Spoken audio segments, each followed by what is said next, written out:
Hey everyone, welcome back to FPL Fran. Today's video is going to be the Game Week 2 cheat sheet, right after the culmination of Game Week 1, as we look ahead, of course, to a week where I imagine a lot of people will still be rolling their transfers and gathering as much information as possible. But I think there have been some changes, particularly in the midfield position, if we just start there. At 6.0, I've given Gibbs White a rise, and the simple reality is that Gibbs White just now has good fixtures.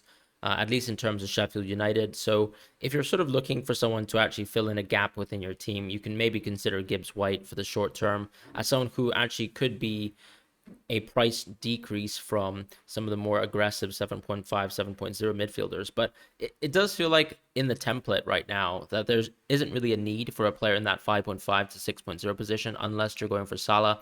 And if you're going for Salah, you probably already have such players in your team. And I don't think there really happened too many movements in terms of the 5.5 position. As far as 6.5s, I've actually sort of changed Diaby and Eze around. The reality is that Diaby, of course, sort of had his worst game come and go in the Newcastle game where he actually managed to score. But of course, Newcastle completely battered Aston Villa still. We don't really expect the same situation to really happen with the Everton and Burnley games coming subsequently. And this is a good opportunity for Diaby to do well because the Buendia injury in theory also gives him increased minutes, which also increases the viability of him as an asset. And so for me, Diaby is going to be a green at this point in time. A very simple transfer to move into this week, particularly if some of your 7.5 or 7.0 picks have disappointed you and you don't really want to go Madison just because there's the United fixture. So Diaby is the one player I would say within this sort of 6.5 to 7.5 bracket where I would seriously consider transferring him this week because the fixture is really good. And as far as Eze, I have given him an A drop, and that's because that Sheffield United fixture has come and gone. And unfortunately, he had a great, very lively game, but didn't actually have any goal contributions. And we're getting news, of course, that Olise might be headed towards Chelsea. The Crystal Palace squad is very thin. This, of course, actually helps him in a way as well, even though it might be counterintuitive. It's just the reality that he's going to get more set pieces now that Olise is leaving, or potentially leaving, and that will strengthen the viability of him as an asset. So if you sort of remind yourself of someone like Andreas last year when Mitrovic was off the field. That's sort of what Eze kind of possesses right now in terms of how interesting he can be. But the fixtures are still quite tough in amidst this run here. So I do think Eze is worth a drop, but I don't think he's necessarily a bad asset. It just simply means that some of the other teams here I have a little bit more faith in, whether it's the fixtures, whether it's both, or whether it's just the attacking potential within their current teams. As far as the 7.0 position, I've actually added Richarlison. Now, I did mention this on Twitter, of course, because my cheat sheet video actually came before the Harry Kane news was fully announced. He has now, of course, gone to Bayern Munich, so he's out of FPL. But the reality, of course, is that Richarlison is someone who doesn't actually have a replacement, given the Kane leaving. And of course, that just means he's going to be a very, very good pick at 7.0. You're basically having an out-of-position player here who could even have a small chance of being on penalties, but ultimately being the main man for the Spurs team with no replacement at this point in time is very good because the game weeks 3, 4, and 5 fixtures for Spurs are very, very good.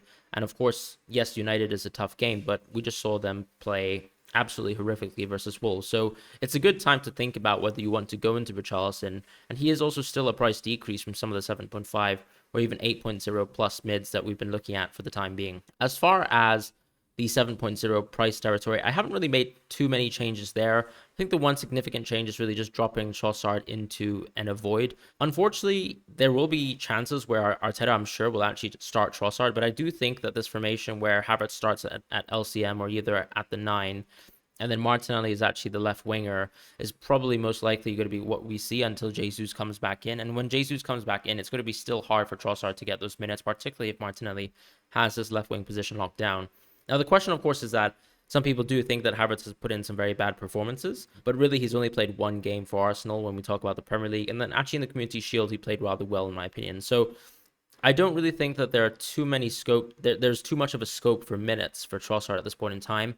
So he's just not really an asset that I would consider. I mean, last week he was a differential. This week I'm just classing him as an avoid. I do think that if you are thinking about a transfer this week, Trossard may be one to go, just because his fixture anyways for Crystal Palace isn't particularly good. I do recognize, of course, that he's someone who does incredibly well with very limited minutes, but that's not a good enough reason to actually keep someone at that 7.0 price point when we have such good options just above at 7.5 or just below at 6.5 as well. So at 7.5, we really have a little bit of a change in the pecking order. I think the reality is we mentioned how Havertz is on top of that. Jesus is probably close to actually coming back into this team. We'll wait on Arteta and any sort of confirmation as to whether Jesus will come back into injury anytime soon. But Nketiah can also play at the 9, which is something that we mentioned anyways. It's actually just going to be a case where Arteta clearly is open to changing tactical setups based on opponents. Something that really haven't seen in the past, but something that's already very abundantly clear is being utilized this season. So I do think Havertz deserves a fall, whereas Foden deserves a rise. And the simple reality with Foden, and I'll talk about this too when we discuss Alvarez later in the forward position, but the KDB injury and him being out for at least 3 to 4 months, which is the sort of expected return date for KDB, just means that Foden and Alvarez's minutes are very good because they can both sort of play wing positions, but they can also play those sort of 2 box positions in the left 8 or the right 8. So that's an interesting space in time where we can think about, of course, going for Foden and Alvarez. But of course, this Newcastle fixture, yes, I've classed it as a green, but you can still interpret it as a very tough fixture for City to do well in terms of creating a ton of XG versus what should be still a resolute Newcastle defense, even though they are away from home. So I do like Foden as a pick, and I think he just has really good long-term trajectory just because of the KDB injury, and that's simply the landscape right there. With Diaz, he's actually joined as a differential. I actually removed him in my previous midfield cheat sheet video. Yes, of course, he scored. This could be seen as a reactionary take, but I still think that when you're looking at someone like Diaz, this is a player who you probably are only interested in that sort of Bournemouth game because his expected goal involvement for Liverpool isn't particularly good anyway. So in reality, you're just sort of punting on this Bournemouth game, which is why I've actually added him to the cheat sheet for this sort of time frame. I wouldn't have probably started with him in game week 1. Ultimately, he did score, but he's not a pick that I'm super keen on because I do like to pick picks with permanency in my team, and I do feel like Luis Diaz is more of a small, short-term punt that only really fits this Bournemouth game because right after that, you've just got Newcastle away, which is still going to be a game that Liverpool will struggle with, I would say, to create offensively in. So that's quite tough for me. As far as Grealish, he stays as he does, but he's also someone who's just going to benefit from the lack of depth that City presently have due to Mahrez leaving and then KDB being injured. I don't think he's a particularly good pick, but him actually missing that sort of first game and getting crucial and not getting crucial minutes in the first game isn't enough to me for me to actually class him as an avoid for the time being. So that's why Grealish remains.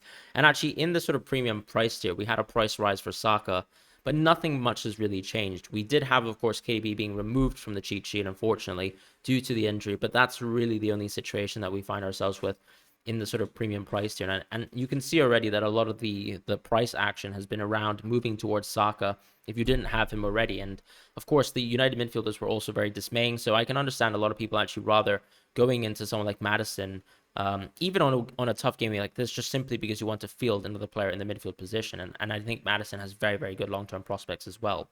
So that's going to be the midfield position.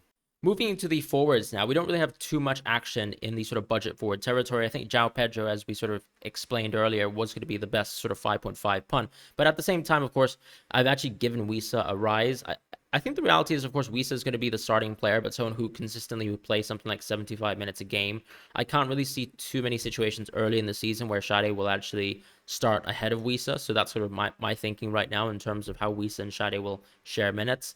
And that might just be good enough because at a 6.0 position, you don't really have too many players around this price territory who actually are consistent starters. Even someone like Edouard or even players like Cunha might not actually get consistent starts because there is a threat of rotation. Whereas with Wissa, it's sort of like the slow integration of Sade at this point in time. And I don't think that's, maybe I've actually overstepped in terms of predicting that Wissa would struggle for minutes early on. So that's a little bit of a retraction of that.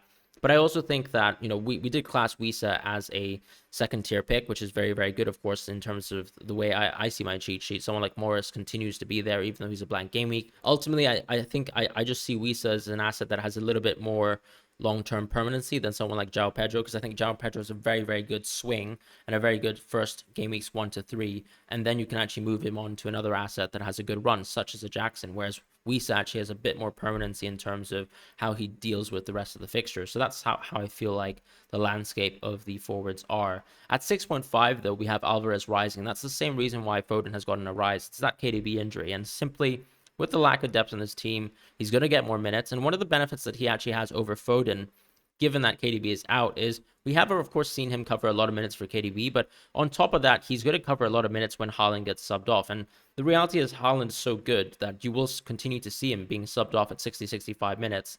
or even 70. And that just means a guaranteed 20 to 30 minutes for Alvarez booked in. But with the KDB injury, it probably just means that he'll continue to have very, very good and consistent minutes. So that's going to be a huge plus for someone like Alvarez. And I also saw him on a lot of set pieces as well in that Burnley match. So that's going to have a huge plus for him going forwards. As far as 7.0 players, no changes here, but at 7.5, we have Darwin, who's actually dropped. Darwin is someone that I'm not excited in, unfortunately, just because the minutes seem very, very poor. Yes, of course, you could maybe visualize a case where Darwin can come off as a super sub versus hard legs, but at 7.5, you really don't want to be playing that sort of price for a player of Darwin's quality if he's going to be playing 20 to 25 minutes consistently as a super sub, even with the extra added time that we have this season. So I just think that Darwin's a little bit too overpriced for what he really brings to the table at this point in time, given Liverpool's structure and what Klopp is sort of giving preferential treatment over in terms of what Jota and Diaz do for the midfield and the pressing. So that's something that I think Darwin will probably work on over the course of the season in terms of trying to find his way back into the team. But because he's not in the starting team, we've seen him effectively be the substitute for 3 games in a row now.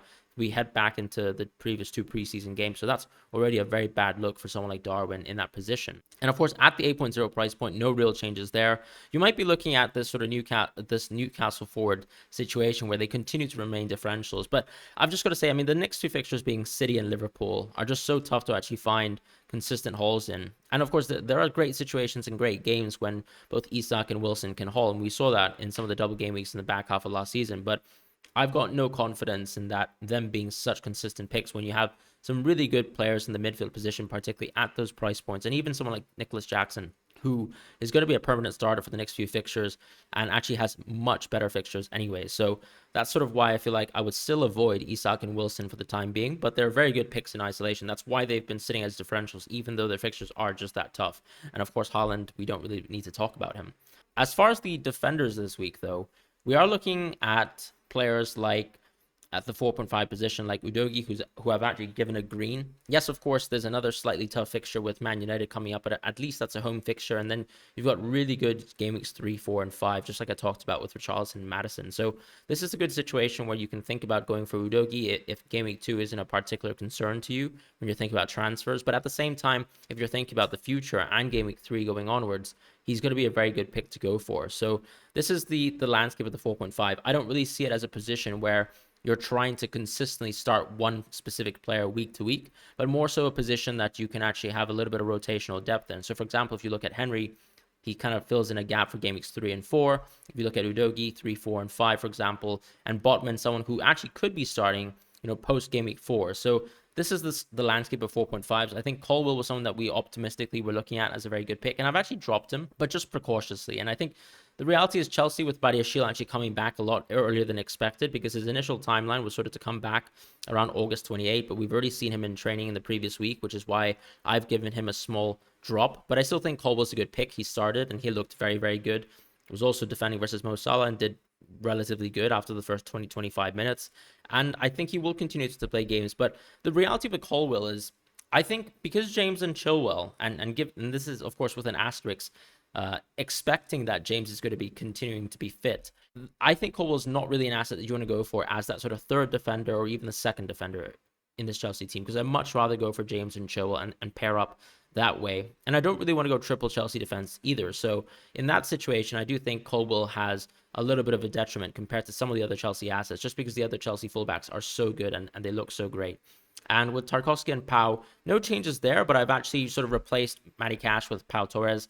I think I have much more confidence in Pau Torres' minutes. I previously said that the player that I had most confidence minutes-wise was someone like Konsa, but this was previous to the Mings injury. Now that Mings is actually out, I do think Pau Torres is someone who's going to benefit even more when you talk about minutes, because he also is a little bit more interesting in terms of expected goal involvement, just historically too. Yes, of course, Konsa scored an absolute screamer in the preseason, but how likely is that to happen? And I probably have a little bit more faith in Pau and sort of his expected goal involvement historically. So that's why I've got Pau Torres in the cheat sheet. As far as the 5.0 position, I've actually dropped Martinez, unfortunately, back down again. Because, unfortunately, with Martinez, it seems like he was indicated to actually have an ankle tendon injury, which was something that Eric Ten Hag mentioned as to why he was subbed off at halftime. It's not very usual, of course, that we saw Lisandro Martinez being subbed off at halftime. Yes, he had a bad game, and I think a lot of United defenders actually put in some pretty dangerous tackles, which, of course, led to a lot of yellows. And I won't even talk about the penalty situation because that was just ridiculous. But Martinez is someone, unfortunately, who has to fall because we don't really know exactly what the extent of his injury is. And ultimately, the United defense looks horrific. Yes, of course, Nottingham Forest is a very good fixture to look at in the future. But of course, Awoniyi is continuing with that sort of form that he found at the back half of last season. And ultimately, United's defense were very, very poor. I think that a lot of people were also overestimating United's defense because I did talk about this in terms of how we're visualizing United defense before the season actually started, and ultimately their underlying stats were not very good in terms of comparing to Arsenal and Newcastle, despite their clean sheets being so good. It's not ultimately unexpected that United defense could look so bad. I would just say that because Martinez has no goal threat himself, he's just not someone that I would really consider. And of course, with the injury on top of that, he's just someone to avoid right now. However, Lindelof in the future could be quite interesting because if we get enough news that Lindelof can be a starter based on, let's say, Martinez actually having a rather long extended injury situation, then that could actually make it Lindelof a very, very good pick because at 4.5, then there's value for a United defender. And unless, of course, they're a very attacking defender like a Luke Shaw, but I'll talk about Luke Shaw in a moment. But for now, of course, Martinez does drop into an orange pick with an asterisk. As far as Gabriel, he also falls too. I just feel like the situation with Gabriel is such that we saw mentions of Arteta talking about why Gabriel was dropped, and it was purely tactical. And that's actually a bigger problem than, let's say, him having an injury, because it just means that there will be systems that Arsenal play this season that don't really include Gabriel within the first starting 11. And the icing on the cake was that when Timber was actually injured and he's actually out with an ACL injury, it was actually Tomiyasu who came in as a direct replacement. So it already says that in game states where Arsenal are still trying to actually vie within this sort of new midfield setup where Gabriel unfortunately is forced out of the team, he doesn't really belong in it, even if Timber's out. So that's actually a big concern that I have, particularly if Arsenal to play, let's say, back fives, or even in setups where Arteta will find it fit again to actually drop Gabriel once again. So that's why Gabriel is going to be a yellow asset for the time being. I think I could even see him drop further, but he is someone who has incredible goal threat, and I really can't see himself completely being deposed out of this Arsenal team. So it's not necessary to overreact. I still think he'll probably play versus Crystal Palace, but we can continue to assess as the weeks come by as to how efficacious, I suppose, Gabriel is as a pick. But for now, he's going to be dropped into a yellow asset. As far as the Akanji, he's also at that sort of orange tier. And the reality with Akanji is I think he does play the left center back and the right center back role quite well. And the reason why I say this is because you're looking at someone like Ake competing in that position, Guardiola as well. They're more left-footed, and they're sort of players who've actually played in the left center back position and will exclusively play there, or at the left back position as well. You could maybe even seeing them playing left defensive mid, but I don't really see that happening. I think the fact that Rico Lewis actually covered for Stones is a good indication of how Pep sees his team being able to play going forwards. But the big concern for me is that, of course, someone like Akanji is just risky inherently because there's so many defenders. So when we talk about the depth of the City, yes, of course, the depth of the attack is very, very small, but the depth of the defense is rather large. And of course, there's a lot of left-footed defenders here, so you'd rather actually go for someone like Akanji, who is right-footed and who actually has shown that he is able to play across most of the center-back positions within the City team. So that's the big benefit there. Whereas I can't say the same, for example, with Ake in terms of him being able to play right center back. So that's a huge plus for Akanji. But I'd still say he's a differential. But just being at that 5.0 price point, access to City clean sheets potentially just makes him an interesting differential for the time being. And of course, if you ever get leaks, I mean, that's going to be a huge plus to whether you actually pick Akanji within your team. As far as Shar, still a differential for the time being. And then at 5.6, we had Chilwell actually get a price rise. And then at 5.5, I still think James is probably the second best pick that I would go for at this point in time. Ruben Dias is not someone I really want to sort of punt on. Yes, of course, he was only really out because of concussion protocols. But for the time being, I still think Ruben Dias is a little bit of an avoid just because at this point in time, I rather spend my money within the Chelsea fullbacks and actually double up there as opposed to go for Ruben Dias. But if you really have the space, and let's say you're looking to replace even someone like Shaw, for example, then I can understand going for Ruben Dias. It also really depends on what kind of template structure you have within your team. If you have more space for defenders, I can completely understand the need and potentially even the want to go for Ruben Dias, particularly if you have a back four setup. But if you have a back three, it's very, very tight to sort of see how you can fit someone like Ruben Dias in your team, even though he's such a good pick. Shaw is someone who I've actually dropped, and that's simply because he looked terrible. Not because he looked terrible individually, but because of the way United used him within the Wolves game. I think there's going to be a bit of growing pains in terms of integrating Mount into this team and how that sort of diminishes Shaw's attacking output.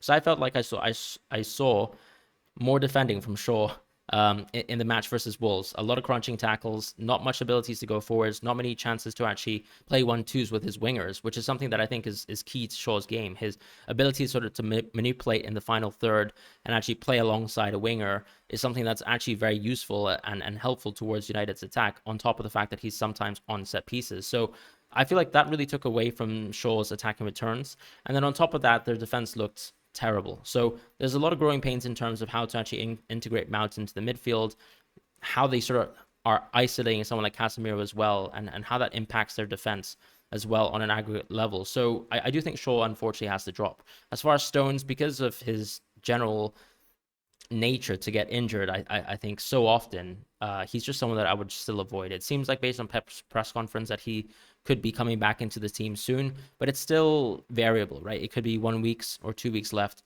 until he's actually back into the team and actually fit to play. So at 5.5, he's just not really worth it if you can't be guaranteed minutes. And with the premium players, I really wouldn't change my opinions on there. Trent is actually someone that I'm very happy to move down even into the orange tier because he's so expensive, particularly when you're actually considering the sort of landscape of FPL where Liverpool are no longer a top 3 or even top 4 defense. And ultimately, his role doesn't look any better despite the actual change in terms of the midfielders that they brought in this season with McAllister and Szoboszlai. The fact that they've really struggled to actually bring in the defensive mids that they wanted to get, particularly, their sort of first option and second option players after Fabinho and Henderson left is very concerning to me. So I would say, because Trent has such a good game versus Bournemouth and potentially could even be viewed as a captaincy pick, beyond that, I just can't see the value for Trent. And I think after this Bournemouth game, he's more than likely going to drop back into a differential. As far as the goalkeepers, though, we're looking at a position that very much mimics the defenders. I think Sanchez is someone who actually has been added to the position with an asterisk because it does seem like Chelsea are still ready to go into the market for another keeper. And it is very strange that Kepa is actually going to Real Madrid because he did actually have a good season last year. And that's my general opinion. You can actually look at advanced stats and actually see that he was one of the top 3, top 4 leading keepers when it came to actually shot stopping quality. And that's something that I think is very beneficial. Sanchez is someone who is also prone to many errors himself, as Kepa was 2-3 years ago, but this is the reality. Sanchez is the 4.5 starting keeper for a Chelsea team that have very, very good fixtures, so he automatically has to be a green asset. I wouldn't necessarily knee-jerk into Sanchez, but if you really have no issues with your team and you somehow want to capitalize on a Chelsea defender transfer, you could actually think about going for Sanchez in Game Week 3 when they play Luton Town at home. As far as someone like Flecken, Pickford, and Johnstone, I really wouldn't change my mind on these players. You pick these goalkeepers not because of Game Week 1. You pick these goalkeepers for a general trajectory between, let's say, Game Weeks 1 and 8. And of course, Leno doing incredibly good was probably a learning lesson, I would say, where, Everton were shocking in terms of Mopé's ability or inability, rather, to convert a lot of great opportunities into goal. I think Everton amassed something like 2.4 XG and couldn't score, which is not very often. That, of course, one thing suggests that Fulham are very, very poor and still are in terms of defense, and how easy it is for teams to actually break through Fulham is something that's very beneficial. And that's also why I would actually suggest keeping your Arsenal assets too, because on Game Week 3, I would say Fulham are probably a worse defense than a team like Nottingham Forest, and that actually intend to consistently defend and actually drop back versus better teams, whereas Fulham are still quite gung-ho about things, and I think they still give a lot of big teams a lot of chances. And Leno is really their only saving grace because he's such a good shot stopper. So that's something I just wanted to put out there, where potentially we were underrating how good of a shot stopper Leno was, because he actually was one of the better shot stoppers last season. Top 2, of course, with Alisson. We all heard the stat about him breaking that 1-on-1 record as well. So that's the landscape of the goalkeepers. And actually with Steele, he's also been dropped because of what Roberto De Zerbi actually said in the press conference leading up to that Luton Town game. He actually mentioned that Steele would start, but he also mentioned that over the course of the season that Steele and Verbruggen will continue to actually fight 50-50 for the positions in the teams, and it really just depends on training. So this sort of landscape is just not good for an FPL keeper. You're ultimately spending 9 million on what would be a Brighton goalkeeper, but it really has to come down to whether you think Brighton's defense are good. And because their run fixture wise isn't very good after game week 1, I just can't really see the need to really tempt yourself with Steele and Verbruggen as a pairing. So it's not worth it. As far as the 5.0 and 5.5 assets, I've only dropped Ramsdale to an avoid because Raya, of course, is coming to FPL. I do think Raya will actually depose Ramsdale rather quickly, but until he does, I'm just not going to put Raya back into the cheat sheet. And Ramsdale, of course, is just going to be classed as an avoid just so that people actually make sure that they don't make that sort of mistake as well. But that's going to be the cheat sheet for this week. I hope you guys have a wonderful time, and I'll catch you guys in the next video, which will be the team selection for Game Week 2.